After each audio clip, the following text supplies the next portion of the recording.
Hi, magandang gabi mga friend, mga boss. Lahat po ng laman ng social media yata, pati mainstream media, yung desisyon nitong Comelec sa kaso nitong si Chis Escudero sa nitong si Lubiano, ang laman. Oo. Halos lahat talagang hindi makapaniwala kung paano anak ng pating. Diyos mio. Batas hindi nga pwedeng tumanggap ng donasyon, di ba? At hindi pwedeng magdonasyon kung ikaw ay isang... Pakinggan natin to si Secretary Ronald Llamas, tsaka si Idol Chris Esguerra. Parehas po idol to, ang mga friend. Kanina lang 18 hours ago, kagabi pa yata to. At meron itong 102,742 views. Ang dami pati yung Mike Abe, ang ganda ng pagkakatirada. Ako, ayokong maggaganito Kaya nag-aano na lang ako, bibigay na lang ako ng aking dagdag yung bang reaksyon. Oo. Pwede, kaso naman baka sabihin nagkagaling-galingan tayo. Dito na tayo mas magagaling. Pakinggan natin si Idol Christian Esguerra. Okay, good evening po sa inyo lahat. Ako po si Christian Esguerra and welcome po sa part 2 ng ating live doubleheader for tonight. Ngayon pa rin po ay November 26, 2025. Napanood niyo po ba yung sinabi ng ating kagalang-galang, honorable, mahal na Vice Presidente Sara Duterte? Natanong siya, no? Hindi ko alam kung set up yung question, I don't know. Pero at least pag-usapan, no? Kung handa ba raw siya, kung sakaling magbitiw sa pwesto itong si Bongbong Marcos, sabi niya, ready ako. Tumakbo siyang Vice Presidente. Tama naman, no? Pero ano bang nasense nyo? Medyo nasense ba kayo na parang medyo kating-kate? And sabi ng Malacanang, political destabilization daw ito. Magatagal ng kating-kate yan. Dahil yun nga, bumabalita na magkakaroon ng term sharing. Kaya kating-kating talaga yan dahil hindi tinupad yung term sharing, di ba? Ni itong si Excellency, di ba? Tuloy. Mga sinabi nitong si Vice President, parang grabe na mga akusasyon yun. Para man lumalabas na mayroong kinalaman yung Vice Presidente dito sa mga nangyayari sa paligid natin. Kayo naman talaga, no? So, huwag na natin pahabain pa, no? Ito na po yung makakausap natin. Okay, Sen. Edu, magandang gabi po. Si Idol. Gandang gabi po sa inyong lahat.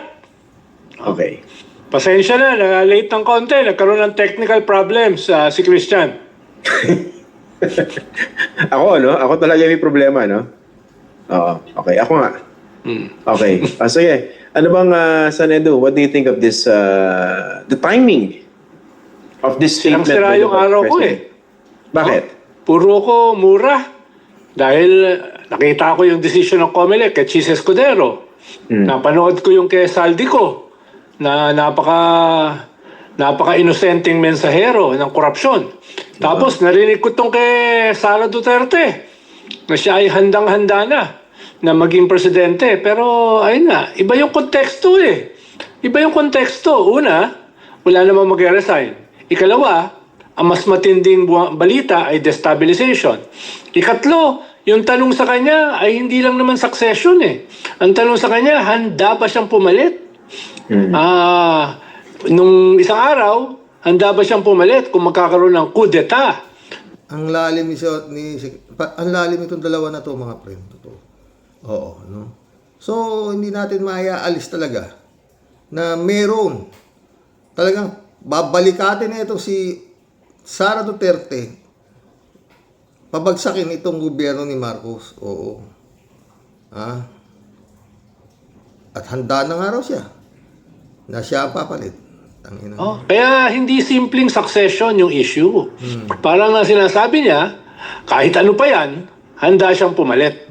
Pag sinabi mong ganon, lalo na sa konteksto ng mga pinagsasabi mo before at ng iyong pamilya, na kailangan pabagsakin si PBBM through a withdrawal of support ng pulis at saka military, wag na natin pag-usapan yung sinabi niya na dapat ipapatay yung presidente at saka yung kanyang pamilya. Parang everything ay nandun sa konteksto. No, hindi siya hindi siya inosenteng salita lamang. Sabagay, Yung host pwedeng tawaging inosente, pero yung vice president mahirap. So parang ano ba, lumalabas dito, medyo nagmamadali yung Vice President. Ako hindi ko na-sensyon, no? Kasi mukhang ano lang talaga siya, napaka-inosente ng kanyang mga sinabi, no? Parang wala namang kaugnayan to dun sa mga nangyayaring destabilization attempts. Tama, lalo na No? nung nakaraang linggo ay ang sigaw ng kanyang mga followers, no, yung UPI, yung Maysug, no, yung mga DDS ay pabagsakin ng presidente. Yung mga sigaw nila ay hindi lang destabilization. Talagang lantarang pagbabagsak sa gobyerno at sa presidente. Hindi natin hinahatulan yung kanilang mga kadahilanan. Ang hinahatulan natin yung gumagawa. Parang Tsaka dyan nga, pre, no? Marami na kinausap si Browner, mag-withdraw ka ng support. Kinakausap daw din si Ping Lacson ng mga retarded general. No? Talagang, ano to eh. Hindi natin alam. Sa dami ng pera nito, putang inang yan, baka, ano bang, pakialam nyo kung mag-withdraw kami ng support dyan. Basta, in the bag na, di ba? ito kay Vice President Sara, parang nung sinabi niya, yung mga usapin ng korupsyon na nilabas ni Saldico, nababawasan yung laman nung sinabi ni Saldico kung ang magsasabi ay isang Duterte. Diba? Kung ang magsasabi niyan ay si Heidi Mendoza, or si Shelo Magno, o si Vico Soto, mas matindi ang tama nun. O kaya yung Christian Esguerra. Pero kung ang magsasabi Nadamay ay si na naman. Vice President Sara tungkol sa korupsyon, parang hello, parang hello, haller.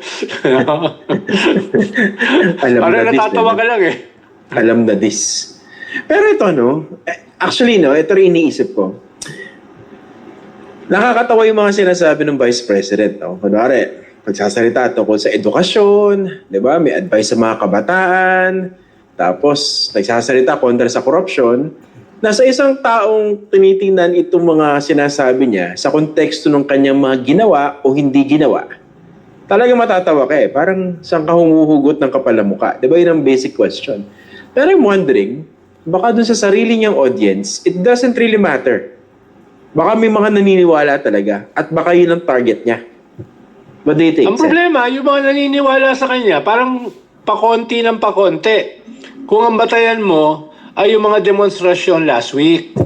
Halimbawa, yung pinakamalaki nilang kaalyado, yung Iglesia ni Cristo, hindi lang sila tinaboy sa kanilang rally. Kung hindi talagang inihiwalay yung kanilang mga sarili, yung kanilang mensahe, yung kanilang narrative, sa narrative nila Sara at ng kanyang mga kampon. Ay, So, kakampi. Huwag kung naman ang kampon. habol niya, yung sarili niyang Parehas kami ni Secretary Ronald Llamas, kampon din ang ano tawag ko dito sa mga naniniwala pa rito sa mga magiging presidente ka ng impyerno. At yung tatay niya naman, gusto puputulin daw yung buntot ni Satanas, gagawin daw niyang balbakwa at pulutan. Utang ina mga, ano ba itong mga hayop na to? To, gusto niyong iupo? sarili niyang crowd, irali na yun. Hindi ganun kalaki ngayon yun. Lumiliit yun. Dahil nga, yung mensahero ay sobrang perpekto. Sobrang perpekto na talagang bibilib ka. Walang bahid. Oo, parang si Saldico, Mhm. ang daming sinabi na issue ng korupsyon, na posible, na tama. Pero kung yung sasabihin mo na ni isang sentimo, wala kang kinuha, guguho yung buong testimony mo. Diba? Talaga? Parang Baka ganun naman din si Sara. Baka sobrang tinulan talaga ng mga taong ito. Grabe. No, parang, pero itong panahon natin, talagang you see scoundrels, lunatics, psychopaths, sociopaths coming out of the woodwork. Parang sobrang uso. No? Kaya ang labanan ngayon ay dyan sa kampo ng mga yan. At kampo ng mga matitino. Kampo ng mga tutol sa korupsyon, tutol sa impunity, tutol sa dynasty. Pero grabe itong desisyon ng COMELEC, ha? Yan. Ha? Grabe, ha? Talagang... Grabe. Grabe yung pagkakaliko, oh. O sige, yun yung Sobra. pag-usapan natin. Sobrang tindi, di ba? Kung tutuusin, itong COMELEC, ang main supporter, Sa totoo lang, mga boss, alam naman nila yan eh. Yung COMELEC na yan, alam nila yan na yung kanilang naging desisyon. Pag-uusapan talaga. Pero, baka hindi natin alam kung magkano halaga niyan, putang inang yan. Oo. Para kapalan mo ng ganyan, kakapalan mo ka mo, bahala na kayo. Oo. Maski na ano, sabihin nyo. Hindi naman kami pwede. Kaya ito mga friend, dapat itong mga nagrarally na to, kung nasusugod nyo Malacanang, ba't di nyo masugod itong mga ganitong klaseng departamento ng gobyerno na talagang, mga friend grabe! Tsaka dapat, yung mga nandiyan dyan sa sa totoo lang, nandiyan dyan sa COMELEC na yan, imbestigahan yung lifestyle niyan, putang ina. Hanapin ang salin yan.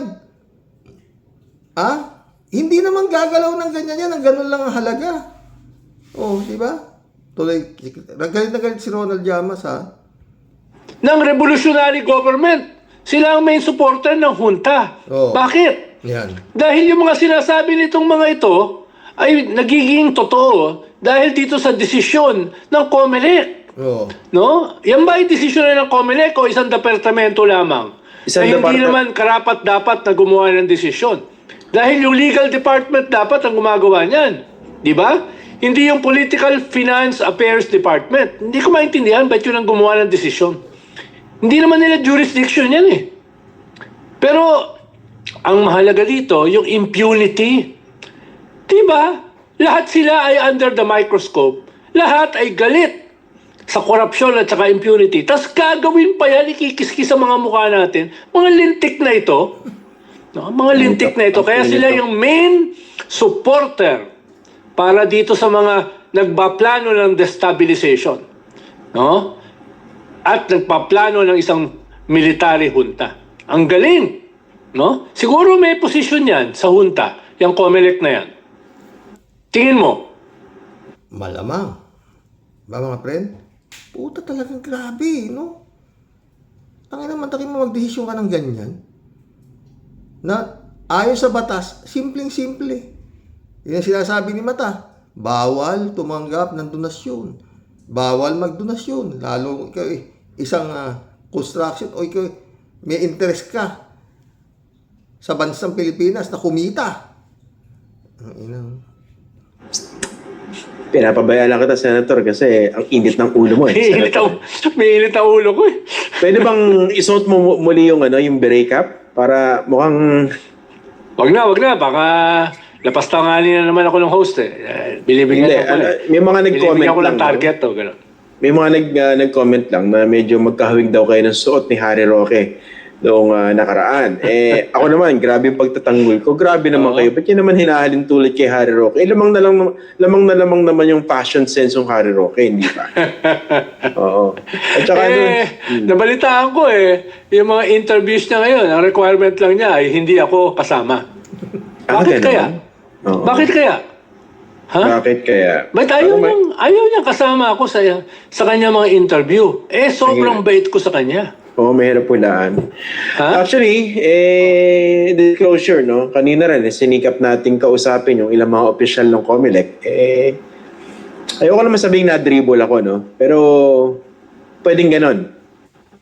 Wala nagpa-unlock tungkol dito sa desisyon ng isang departamento dito mantakin mo, walang nagpaunlak. Oo.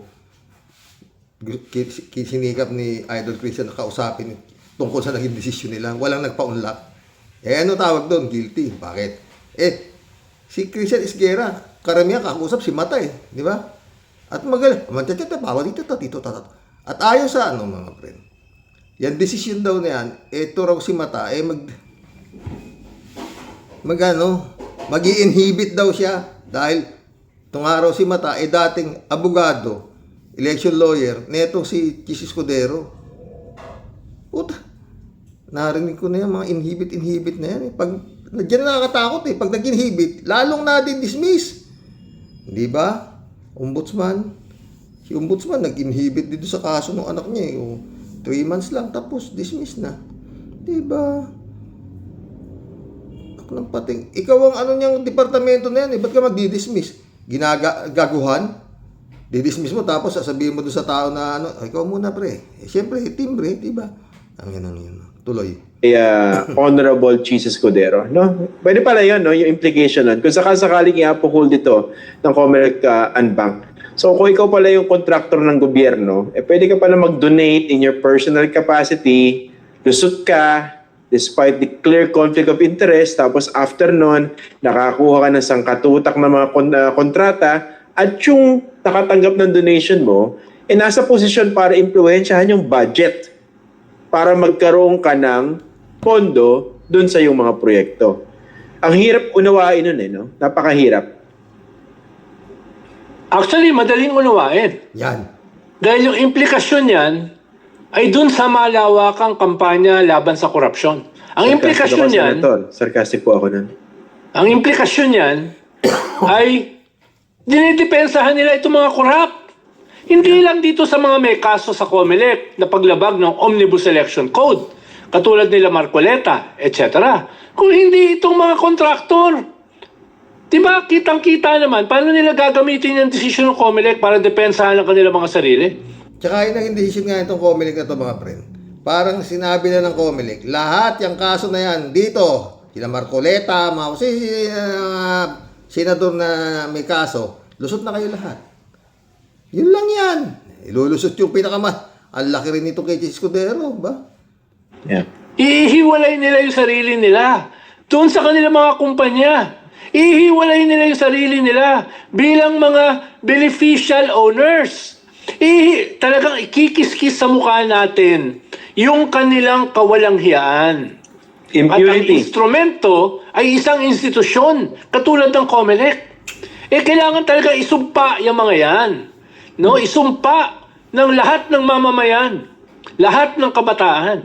Kung ganun pala, Sek Llamas, kung isusumpa yan, dapat gumalaw kayo mga kababayan, mga Pandila Cruz. Kung isusumpa yan, nalulusob niyo Malacanang, ba't di pwedeng pasukin niya po? Sara na yan, Comelec, inutil din naman pala Namgugulo lang Di ba? Muntakin mo makatakbo si Kabayo ng senador, Francis Leo Marcos, isimangusin nga yun, nahuli na nga ng NBI, pinayagan pa ng Comelec. Putang ina, anong klaseng Comelec yan? Isama yan dito sa mga sinisigaw na dapat kalusin. Hmm. Kalusin dahil naging instrumento ng korupsyon at saka impunity. Mga lintik na yan, hindi talaga mag-guess sa'yo yan. Tama. Hindi talaga mag-guess sa'yo yan. Grabe naman Wala man akong balak magtanong ng kung ano-ano. Ang balak ko itanong, pwede bang ganito, practicein natin. Ano ba yung balak ko itanong? Okay lang? Sige. Ang gusto mo, sige. ako yung Comelec. Ikaw. Sige pa. Okay. Bakit? Gano'n naman talaga yung nangyayari sa ating bansa. Inihiwalay mo yung kaluluwa sa katawan. Ihiwalay mo yung kumpanya doon sa tao, doon sa presidente. No? Yung pinakamalaking may-ari ng kumpanya, ihiwalay mo yun. No?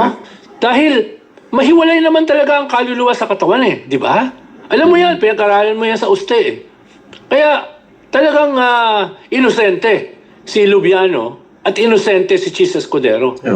Kahit karamihan ng kontrata ni Lubiano ay nasa Sorsogon, no? Kahit karamihan ng mga kamag-anak ni Lubiano at saka Cheese Escudero ay magkaalyansa, wala naman kayong katibayan Wala naman kayong katibayan na illegal yung ginawa ni Lubiano na nagbigay ng 30 million kay Cheese Escudero. Diba? Dahil ang may kontrata sa gobyerno, yung kumpanya, siya wala siyang kontrata Individual siya No? Tama. Hindi nyo ba nauunawaan yun? Nanggigigil si Sek Llamas, utang Tama. Buti pa tong si Senator Edo naintindihan niya yung posisyon di ba, ng mga dumidepensa kay Cheese. Ito lang sana yung tatanong ko sa Comelec. Gaano po ba kaganda? Yan On a scale of 10 to 10, yung inyong desisyon ng inyong departamento pabor kay Cheese Escudero? The second question, 9.5. Opo, gaano po ba katino si Cheese? 9.5. Ano ka ba? 9.5. 9.5. Ganun kataas. Grabe, yung kalidad ng aming desisyon. Dahil Kami yung abogado ni Chis Escudero eh. Ay, grabe Diba? naman yun. Comelec kami. Constitutional body kami. Kami ang dapat magdepensa kay Chis Escudero. Hindi mo ba naunawaan yun? Sa kuweba Sorry. ka ba nakatira? Sorry po. Ito pa isa ko naisip, Senator, no? Di ba, hindi ko naman sinasabing dinidribble o inuupuan ng mga senador yung ethics complaint laban kay Cheese. Wala akong sinasabing ganon. Hindi ko sinasabing inuupuan o ayaw aksyonan. Wala akong sinasabing ganon. Pero kung dahil merong rekomendasyon itong isang COMELEC department, tapos kung sakaling i-uphold yan sa unbank ng COMELEC, magkakaroon ng dahilan yung mga senador na, teka kita nyo naman, dinismiss ng COMELEC Bakit naman natin bibigyan o kakatigan itong reklamong ethics laban dito sa kasama natin? Di ba? Parang nagkaroon sila ng way out Tama. Ano ba yung mga ethics na kaso na yan? Akala nyo ba? May ethical foundation ang Senado? Anong kala nyo sa Senado? Simbahan? May moralidad? Merong ethics? No? Hindi Kung ano talagang, ito, bagay, parutod sinasabi ko mga friend. Talagang kailangan, pagka pumasok ka dito sa putangin ng politika na to, kailangan sobra kapal ng mukha mo. Bale, wala itong mga pinag-uusapan sa social media na to. Wala sa kanila yan. Wala. Magngangak-ngak tayo, magngangak kayo. Panay ang kain nila na marasasarap. At pagbibilang ng pera. simbahan, no? Ang Senado, kahit may mga kulto diyan, no? Kahit may mga kulto diyan, walang moralidad ang Senado. Walang etika. Tapos magsasampa kayo ng ethics case. Ayan, napahiya kayo sa COMELEC ngayon. No, napahiya kayo. Gamit na gamit ng kanyan ng Senado. No? Kaya wala. Ibasura na yung mga ethics na yan. Init ako, Senator. Problema nito, baka may makumpinsi. Problema nito, baka may maliwala, di ba? Meme ka ngayon. Baka may nagmumura na sa akin ngayon, di ba? Mukha ikaw yung minumura ngayon. Gago to Huwag ka niya magsalita yan. Okay ba? Emotional ba yung depensa? Ibang level. Tapos Very yung compelling titig, ba yung depensa? Pang best actor nga rin. Ano sabi rito yung COMELEC, dapat, no? Due diligence nila yung kaso, tapos sinampan nila sa korte, di ba? Imbis na nag-abogado sila para kay Cheese. At saka hindi dapat itong Political Finance Affairs Department ang gumawa niyan. No? Ang gumawa dapat niyan, yung Law Department. Ano ba yan? Kiniskis sa mukha natin, yung kawalangyaan na yan. Grabe! Hindi natin papalampasin dapat yan. No? Hindi dapat. Lalo na, sa ganong konteksto ngayon, lalong... Ang problema nga, Sek Yamas, anong gagawin ng taong bayan? Maski pagmumurahin natin yung mga putangin ng mga yan, walang mangyayari dahil tapos na Oo, di ba? Yun nga fortuit ni Chis Escudero, maski na isinumpa na siya ng UP. Lala, di ba? Talaga, alam nyo, kaya kung minsan naisip ko ng panahon ng martial law, walang COMELEC. Alam ko walang COMELEC kasi wala eleksyon ng panahon ni Apo Wala rin Kongreso, wala rin Senado, wala siyang Vice President, walang Ghost Project, walang tag dito, walang substandard project. Hindi ka po pwede kay Apo nung putang ina. Kaya ang laki ng tipid sa totoo lang nung panahon ni Marcos. Laki. Magkano sweldo ng putang ina ng mga isang kongresista, isang senador, vice mayor na yan? Bilyon yan. Yung nanakawin pa niyan, o kagaya nga nangyari, ito sila may mga sariling eroplano, putang ina. Sila Saldico, Martin Romualdez, anak ng puta. Diyos ko. Pinatutunayan ng COMELEC na wala talagang kwan. Wala talagang hustisya sa ating bansa. Tama. No? Yun yung sinasabi nila. No? Tinututulan natin yung revolutionary government. Tinututulan natin yung junta. Tinututulan natin yung throwing the baby with the bathwater. Itong mga ugok na ito, maglalabas pa ng ganyang desisyon. Tangina. No? Kaya dapat, tignan niya mga yan as death stabilizers. Dapat. Oh. Talaga itong Comelec. Nung pa ako nagsasabi, di ba? Tamputa, ito talaga Comelec. Ang pinaka-problema ng bansang Pilipinas sa lahat. Oh. Sa lahat ng departamento ng gobyerno, itong Comelec. Masahol pa yata sa DPWH to. Oh. Dahil yun nga, pinababayaan lang tumakbo maski na may kaso. Dapat pag may kaso, maski na hindi pa nagigilty, puta, hindi ka pwedeng tumakbo. May kaso ka na nga eh. May hinaharap ka na ang kaso eh. Ba't ka patatakboy ng Comelec? Diba? Puta nga. Lord, anong klaseng Comelec to? Wala nang iba. Kasama nung Vice President na handang mag-succeed kahit anong pamamaraan sa presidente. Dapat pa yan ang mga talagang destabilizers. Ito, may tanong ako. No? Okay. Di ba may pagkakaiba yung readiness tsaka sa competence? Kasi pwedeng ready ka, pero hindi ka naman... Tsaka ano mga friend? Si PBBM gustong linisin ang korupsyon, di ba? Paano? Paano niya lilinisin? Kung ganito ang mga sangay ng gobyerno, pabor sa mga magnanakaw. Di ba? Putang ina, naglilinis ka ng, gusto mong maging malinis, mga korupsyon. Putang ina itong Comelec, pabor sa kurap. Oh. Ay, naku. Competent. Pero hindi mo alam. Siyempre, no? Siyempre, iba yung handa. Iba yung kaya. Iba yung handa. Iba yung merong integridad para mag-succeed. Di ba? Iba yun eh. No? Paano kung sabihin ni Gadon, handa rin siyang pumalit bilang presidente? Di ba? No. Baka lamang pa ng konti si Gadon kaysa kay Vice President. Ayun. Konti lang. Sorry guys, medyo biased to si Senator Edo. Kasi Kung ako tatanungin nyo, mas malaki pa, malayo pa ang lamang ni Gadon kaysa dyan kay Sara. Totoo. Malayo si Sara Duterte kay Gadon. close na close sila ni Gadon. Kaya kita niyo naman yung pagkiling niya, no? Gadon. Ganun talaga, no? The friends you keep. Mahalaga yun. Lalo na pag kinantahan kayo ng Happy Birthday. Nanonood yata ngayon yun. Hindi ko, yun yung best happy birthday greeting ko at saka kanta. And actually, he's expecting you to return it in kind. Sige. Kailan ba birthday niya? Alamin natin, Senator Secretary Gadon, kailan po ba ang kaarawan ninyo? Ayan, mukhang bibigyan kayo ng isang napakagandang birthday greeting itong si Senator Edo. Kung sa close pa na talaga kayo. Di ka ba sumabog today?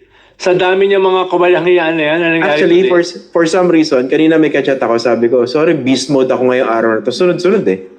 Nung tinetrace ko kung ano yung nagpainit sa ulo ko, tama, yun nga, sunod-sunod. Yung para kang sinasampal, paulit-ulit, pak.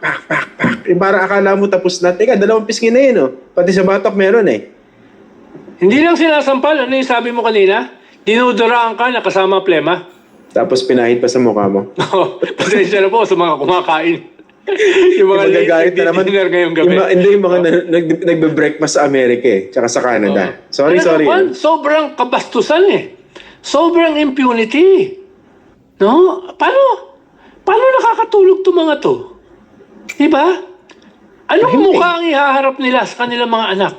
Wala na yan si Quiamas. Talagang ano na yan. Alipin na sa lapi yan, mga putang inang yan. Mga kampo na nga ni Duterte yan eh.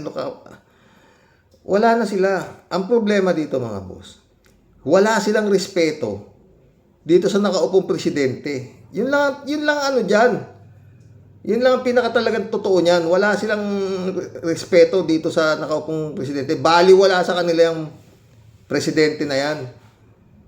Hindi sila nagingilag. O, di ba?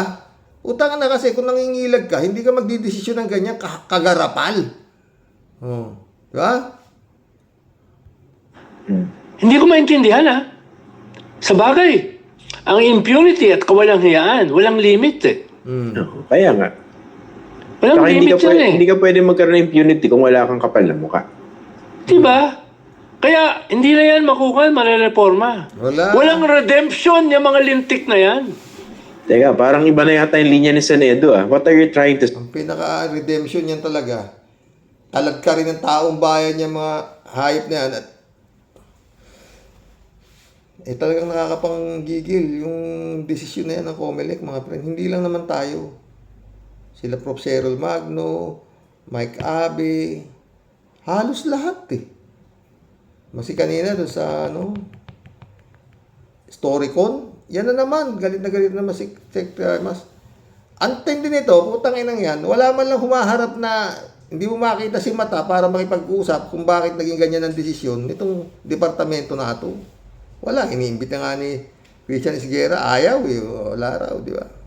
Say, what are you trying to... Kasama dapat sa kasuhan, ikulong, ang mga yan. Dapat. No, pero yung pinakamahalaga, huwag kalimutan. No? Huwag kalimutan ng ating kasaysayan. Huwag kalimutan ang susunod na henerasyon. Yung mga walang hiya na yan. Dahil sobra. Yung panahon talaga ng kasobrahan ngayon eh. Talaga. Dati, no, yung mga walang hiya, nahihiya kahit papano. Dati, yung mga korap, no, sinusubukan itago. Ito'y kinikis-kis sa mukha natin. Kinikis-kis. Tapos kung hindi tayo aangal, hindi tayo mag-aalsa. Talagang karapat dapat na tayo ay duraan sa mukha na may plema at hindi umangal.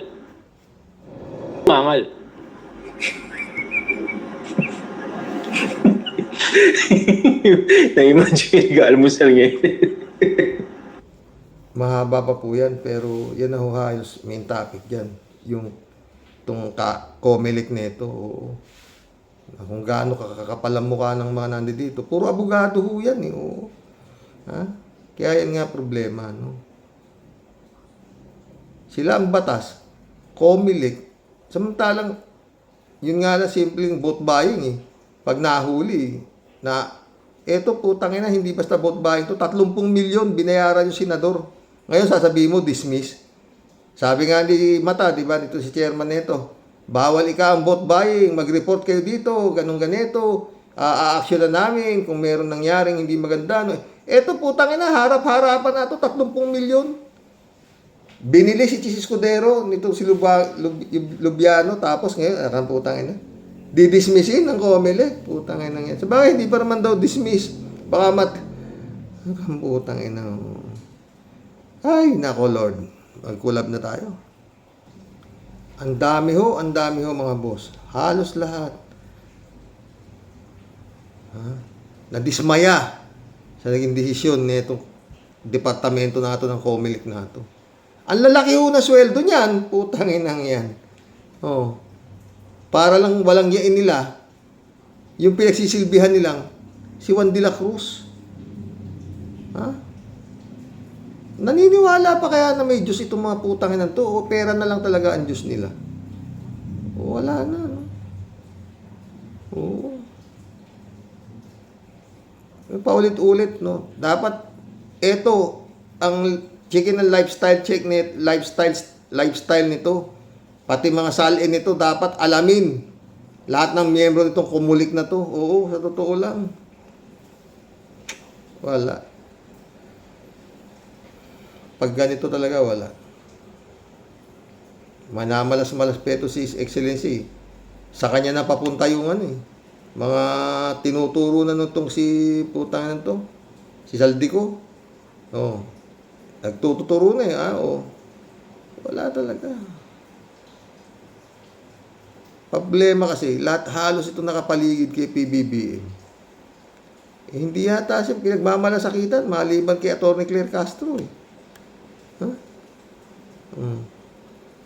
Bersamin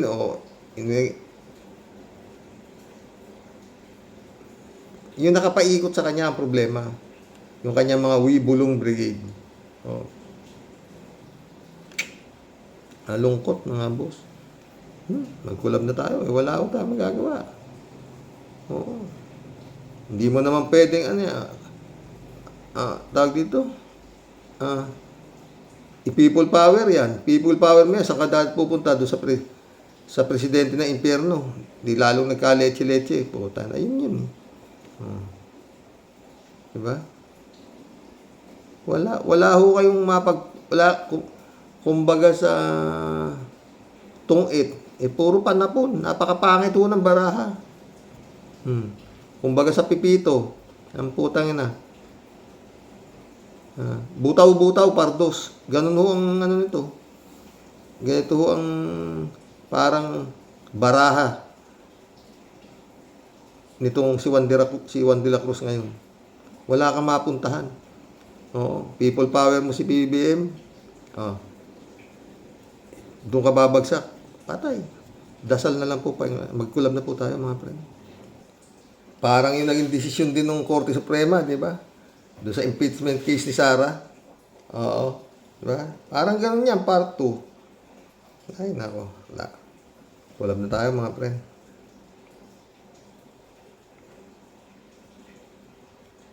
Marami-rami ito Christoph, shout out. Nasa pian ng demonya si Amy. Possessed.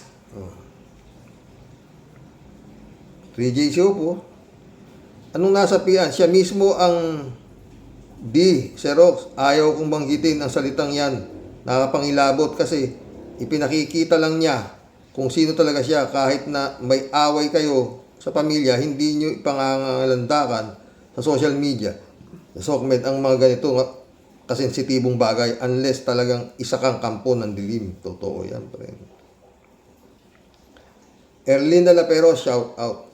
Michelle Edwin Mike, shout out, my friend. Librado Ludovico, blessed morning, Karox and Toro Warriors watching from Edmonton, Alberta, Canada. God bless po. Stay safe and healthy. Ibang klase ito si Amy Lacson. May sayad na rin, kagaya ni Sarang may sayad. Talagang malambot ka na nga. Bleng-blong. Action speaks loudy than words. Loud than words. Hindi pwedeng yan sa matandang Marcos. Ay, tapos yan, Shirley Jaser, Tama ka, Rox. Dapat ipakulong yan ni BBM. Lalo na yung si Mary Grace Piatos para matapos na ang panggugulo sa mga yan sa gobyerno niya. Ay nako, PBBM. Napakahina mong presidente talaga. Sang-ayon ako sa'yo. Dapat nga itong klase na to, putang ina. Kung kaya mo, deklara mo na martial law. Ramon Valencia, sara mo yung Senado, parang gayahin mo yung style ng tatay mo. Masahol ka. Ramon Valencia, bossing, baka lang ang ibig sabihin ni BBBM ay nasa pian. BBBM, paimbestigahan po ninyo at pwede mas malala pa ang gagawin niyan sa mga susunod na araw. Totoo. Kalat ni Baya, shout out. Good evening, Kasani. God bless your family, sabi ni Kalatni. God bless, Kalatni. Joselito mabait, shout out. Sabi niya, ang ibig sabihin ay nasa pian ng masamang espiritu ng Duterte, si Babalina mismo. Ay ako, librado ulit ito. Hoy, Sarang may sayad. Sa DepEd nga, wala kang nagawa kung hindi magnakaw. Tapos ngayon, handa kang maging Pangulo. Nauulol ka na ba? Dapat tamaan kayo ng kidlat, mga dutae, salot kayo. Sa bansang Pilipinas, lecheng hinduropot. Tumigil ka nga. Librado ulit Ito pa isang misayad. Hoy, Robin Padilla. Padilla. Paulit-ulit kung sasabihin sa'yo, maling pintuan ang pinasok mo, ulul. Ulul ka. Suklayin mo muna yung bigote mo. Problema ng Comelec yan, putang ina, kaya nakakapasok yung mga ganyang mga inutil Walang kwalifikasyon. Senador, tangina, ano ba yan? Chipista Bunao, lalaki ng sweldo, 300,000 mahigit data, putang ina. Good evening po, kuya at sa mga ka-warriors. PBBM, laking layo mo kay FB Ferdinand Marcos Sr. Huwag ka namang masyadong mabait. Ang layo talaga. Chupista ulit oh. Aba kuya, sinisimulan na pong ibenta ang mga luxury cars ng mga disgrasya, Discaya. Bibili rin sila rin yun. Chupista ulit oh. Hala kuya, ang daming kumakalat sa YouTube yung na kumukontra kay FBP Lenny na hala naman na AI lang yun. Palang sinisimulan na naman ang fake news kay BP Lenny. Nagsimula ng fake news na yan nung may lumabas na tandem ni Vico Soto. Grabing kumakalat na naman ang kamandag ng mga demonyo. Totoo. Chupista ulo. Oo nga, maliit ang 150 million. Pero naubos mo lang ng 11 days. Oo, maliit talaga yun sa kanya. Bilyonan nga raw nakawang. Tapos sisitahin nyo siya. 150 million. Kalokohan. David Ali Mendoza, shoutout, gandang gabi po, Karox. Kung ipapahuli po ni BBM, yung kapatid niya, isama na din niya si Inday Lustay Sayad, na isa din inutil kamukha ng ama niya. Puro mga palamunin lang ng bayan. Nagtatrabaho para lang sa isang inutil na tae sa katauhan ni Digong. Diba? Ay, bukas ho yung desisyon. Kung mabibigyan ng interim release yung Halimaw. Oo. Tanga na. Oo. Pag yan nabigyan ng interim release, ganun din ang gagawin mo, bato. Wala na talaga, di ba? Wala na. David Ali Mendoza. Karox, ang galing naman magbigay ng payo yung si Sayad. Figure of speech lang po yung sinasabi ni BBM ukol sa kapatid niya. Yung mababaw ang pag-iisip.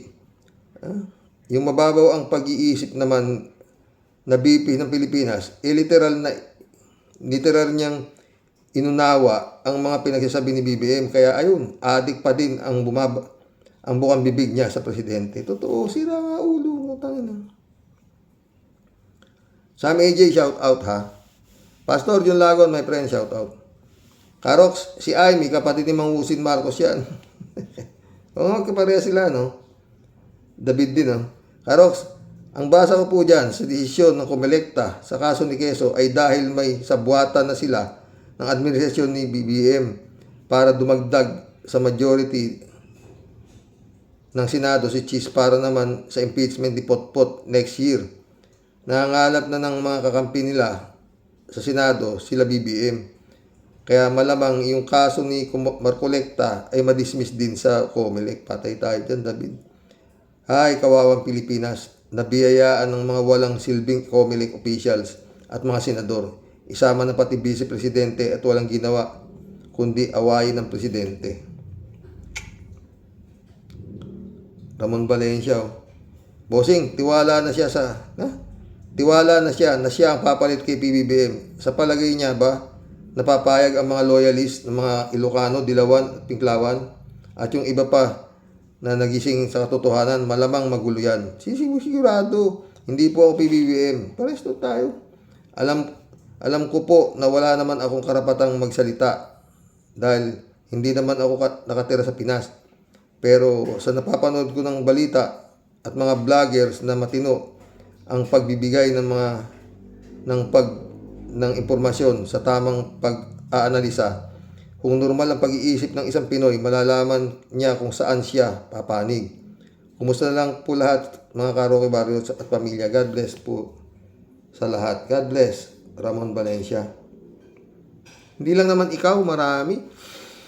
Karamihan yung nandito, puro wala dito sa bansang Pilipinas. Oo. Pero concern kayo sa nangyayari dito sa ating bansa. Okay, BBM surrender ko na to sa Amerika Para, iniisip na nga rin ito si Digong na gawing province of China, di gawin nating state. Parang Guam. Tangin, total, di nyo rin na kaya ayusin putang ina. Beth Gray, shout out. May sayad si Sarah. Sila ang drug lord, bulag kayo. Pag pinaupo ninyong ikaawa tayo, maghihirap ang inang bayan. Sigurado. Beth Gray ulit. Dahil kay BBM, nawalis kurap like custom presidente ng SS Pogo. 3J Show po. At yan nga ang tunay na dahilan kaya gusto nilang sipain si BBM sa Malacanang. Kung di ba naman kasi winawalis ni BBM ang gobyerno, bagat hindi entirely nawalis pa as of now, at least nagwawalis si BBM. Di sana tuloy ang ligaya ng mga kurap. Totoo yan. Lahat niyo. Sa lahat ng nag-celebrate ng Thanksgiving, happy Thanksgiving Day sa inyo. May you have a good and bountiful one. Bless you all. Sabi ni Kalat niyon. Beth Gray, oh. Welcome to the club, Beth Gray. Di natin alam, baka Philippines binebentan China ng Duterte. Loko yan, Duterte. Tagal ng loko-loko yan. Beth Gray ulit, oh. Joel Jinggoy, Bong Revilla. Alberto Olaero. Karoke, ang ICC, hindi nila tinatanggap ang bobo at amoy demonyo, Karoke. Wizkid, shout out, ha. Ibig sabihin ni BBM, brainwash na si Manay Babs. Yun nga. Hindi, parang hindi naman brainwash, nasasaniban. Wizkid ulit, oh. Tama ka, Mr. Totoo lang, na malamang sila nga si Shrek ang gumagamit dahil style nila yung gaslighting, di ba? Magaling nga yung mga putang inang yan magkatag ito. Counter yung mga nila, pero sa tanga lang lulusot eh. Sumagot si 3J Show po. Halata naman sila ang gumagawa ng mga ipinagbabawal na gamot, pero itinuturo nila sa iba para sa naman mawala sa kanilang atensyon. Tignan mo nga si Baste at Pulong at si Shake and Bake, maliwanag pa sa sikat ng araw na mga nagdudurog. Totoo. Saywar, yung saywar nila lumulusot sa tanga. Rogelio Damaso, shout out, ha. Good day, Karox. Totoo namang hindi niya kapatid yan. Nasa lina ng dugo ni Satanas. Yang babae na yan. Patay tayo yan. Friend Shervin Sapeda, shout out. Christian Sen, July 7 at Katara. Analisa Polinar, shout out sa inyo mga bossing, ha. Sabi ni Tia Delio. Naku, Xerox naman. Aminin po natin lahat na itong ating si Muning talaga pong sobrang dakila. Dakila ano po? Ang sapantaha ko po dyan, Xerox.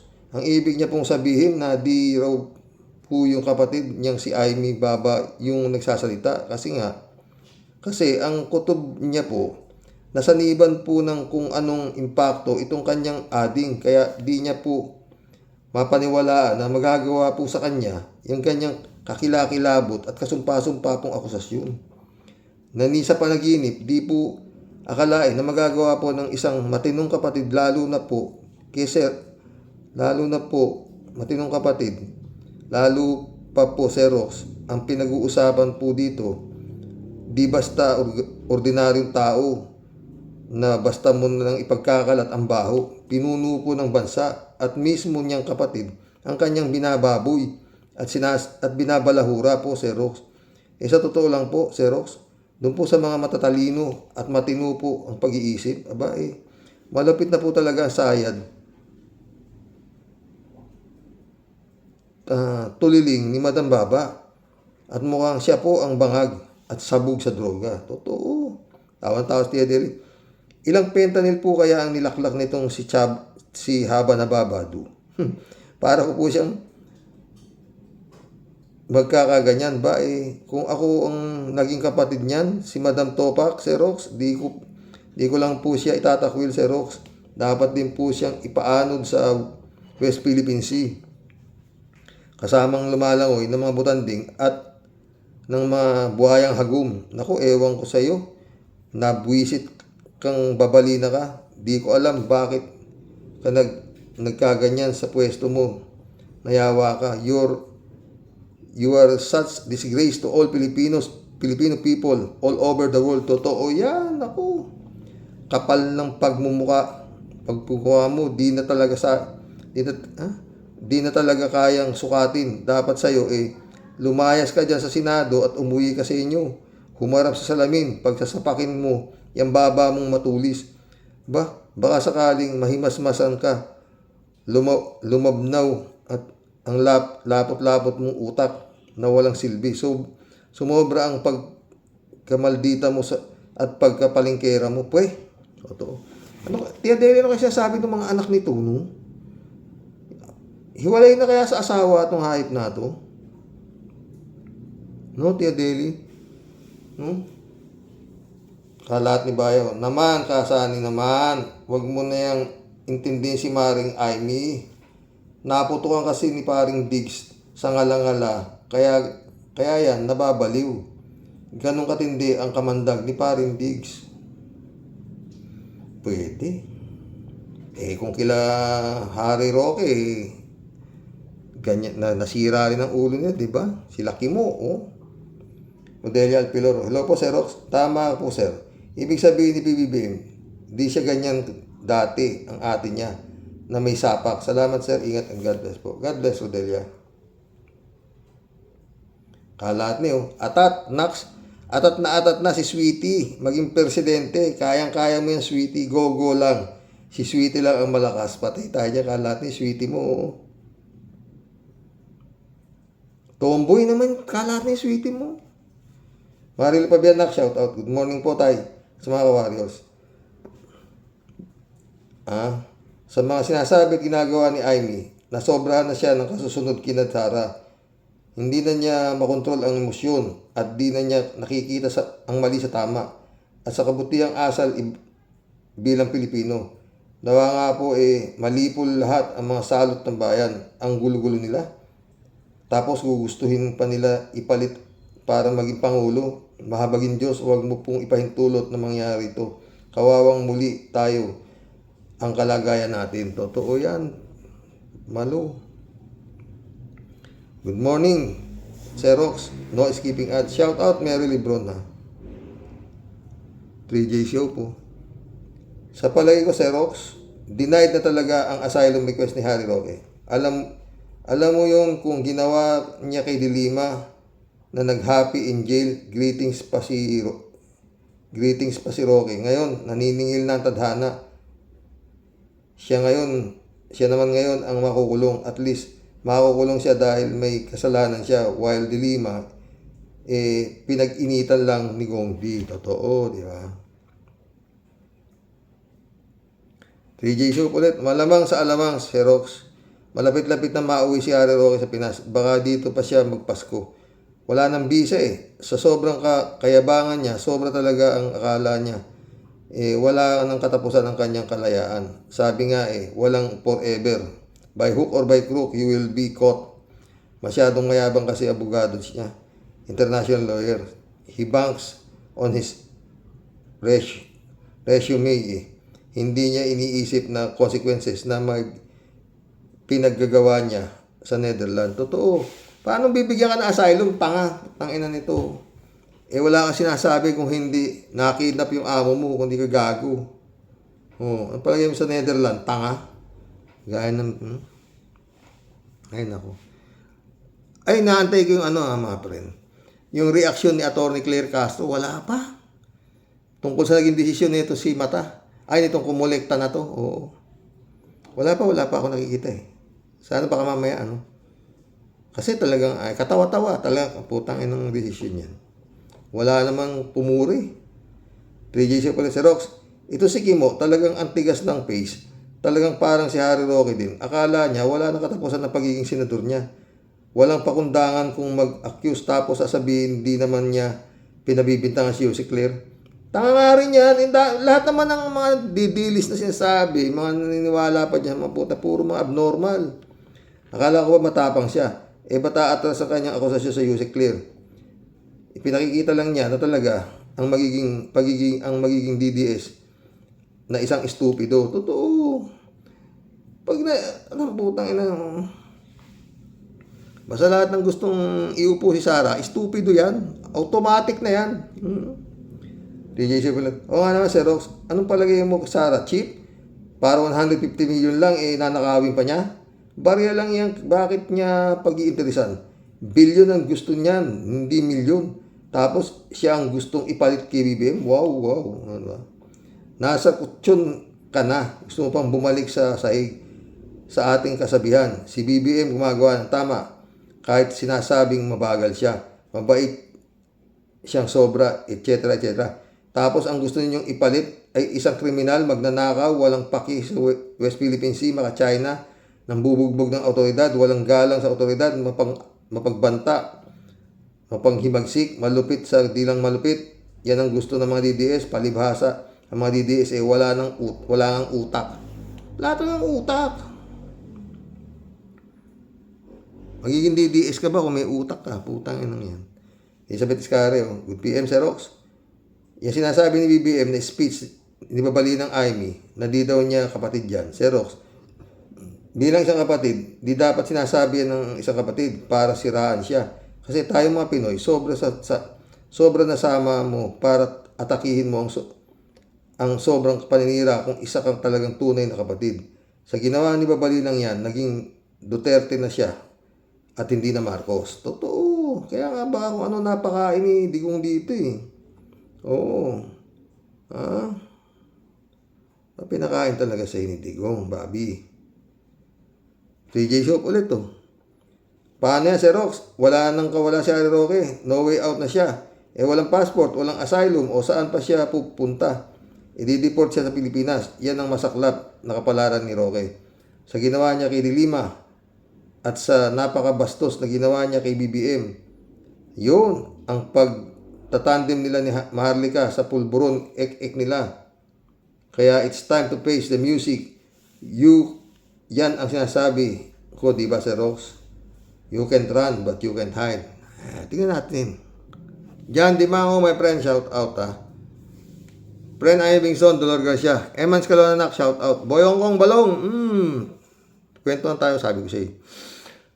Ay, sa mga nangyayari dito. Oo, mga boss, no?